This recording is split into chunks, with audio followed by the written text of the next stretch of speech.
Hey guys, what's up? It's Lord Vasius.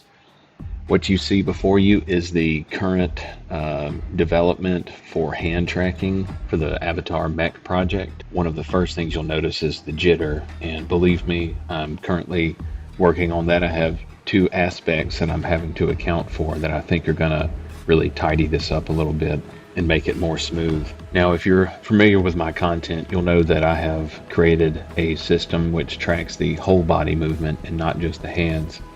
This update, however, is not only specific to hand movement, but something that a lot of people have been wanting, which is the ability to do this themselves. Now, currently, my system uses Connect from Microsoft to track body movement and also VR controllers for different controls that the mech needs to operate properly. More recently, I have been developing with a VR headset only. That way I could make this hopefully, and that's a qualification there, hopefully available to everyone. There are a lot of things I need to develop and test before I can confidently say that this is ready for other people to get their hands on. And beyond that, multiplayer is going to be an entire undertaking on its own. So I'm hoping that within the next few months, I'll be able to release something for other people to use. But just know that I can't promise that yet. But things are looking good, and as you can see, it looks like the hand movement isn't going to be all that bad. Hopefully we can get this built into some pseudo VR experience, since Space Engineers by itself does not support VR. You'll know from some of my other videos that I do have head tracking enabled from the Kinect software, and that's a bit finicky. So hopefully with this VR headset rig, it'll be a whole lot smoother. And I've learned a lot about three-dimensional development while developing this for the VR headset. As far as what you can expect, we are going to have full hand and arm control. Now, using VR headsets, many of you may know that the elbows are not always 100% accurately tracked.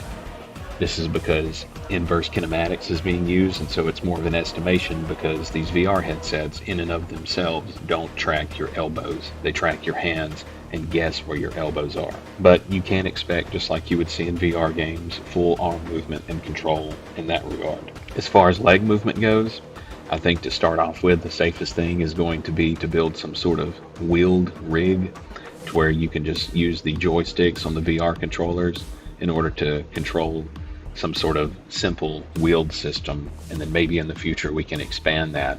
And I'm going to try to make this as universal as possible so that the base of this can be used in your own configurations, but then again making this universal and modular, and then creating instructions for everyone to understand how to use that universality and modularization is going to be an undertaking in and of itself.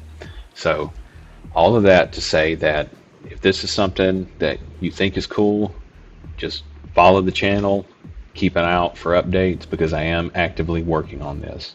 Hopefully in the next video I'll have some arm movement rigged up and attached to these VR hands, and hopefully it'll look a lot smoother, and maybe I'll even have a head attached to it with a camera, but we'll just have to see. So see you guys in the next update video.